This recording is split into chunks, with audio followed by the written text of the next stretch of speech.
ഈ ചൂട് സമയത്ത് നമ്മുടെ മനസ്സും ശരീരമൊക്കെ ഒന്ന് തണുപ്പിക്കാനായിട്ട് നമുക്ക് മാംഗോ സ്മൂത്തി ഉണ്ടാക്കിയാലോ? അതിനായിട്ട് നമ്മളിവിടെ കുറച്ച് മാമ്പഴം എടുത്തിട്ടുണ്ട്. നമ്മുടെ വീട്ടിൽ മാവൊന്നും ഇല്ലെങ്കിലും നമുക്ക് ഇഷ്ടംപോലെ മാമ്പഴം കിട്ടുന്നുണ്ട്. മാമ്പഴത്തിൻ്റെ തൊലിയെല്ലാം കളഞ്ഞ് ചെറുതായിട്ട് നുറുക്കി ഞാൻ ഫ്രീസറിൽ വെച്ചിട്ടുള്ളതാണ്. ഇത് നമുക്കൊരു മിക്സിയുടെ ജാറിലേക്ക് ചേർത്ത് കൊടുക്കാം. ഇതിലേക്ക് നന്നായിട്ട് തണുപ്പിച്ചിട്ടുള്ള 1 കപ്പ് പാല് ചേർത്ത് കൊടുക്കുന്നുണ്ട്. മധുരത്തിനായിട്ട് 2 ടേബിൾ സ്പൂൺ അളവിൽ പഞ്ചസാരയാണ് ചേർക്കുന്നത്. പഞ്ചസാരയ്ക്ക് പകരം നമുക്കിവിടെ തേൻ ഉപയോഗിക്കാം. ഇതിലേക്ക് 2 ടേബിൾ സ്പൂൺ നമ്മൾ ഫ്രഷ് ക്രീം എടുത്തിട്ടുണ്ട്. ഇനി നന്നായിട്ട് അരച്ചെടുക്കാം.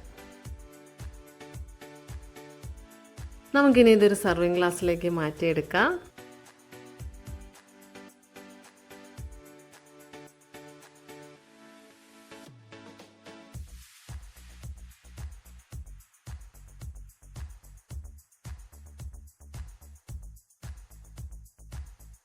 ഒരു ഡെക്കറേഷന് വേണ്ടിയിട്ട് നമുക്കിതിൻ്റെ മുകളിലേക്ക് മാങ്ങ ചെറുതായിട്ട് അരിഞ്ഞതാണ് അത് ചേർത്ത് കൊടുക്കാം. നമ്മുടെ മാംഗോ സ്മൂത്തി ഇവിടെ റെഡി ആയിട്ടുണ്ട്. നിങ്ങളെല്ലാവരും വീട്ടിലിതൊന്ന് ട്രൈ ചെയ്ത് നോക്കണേ.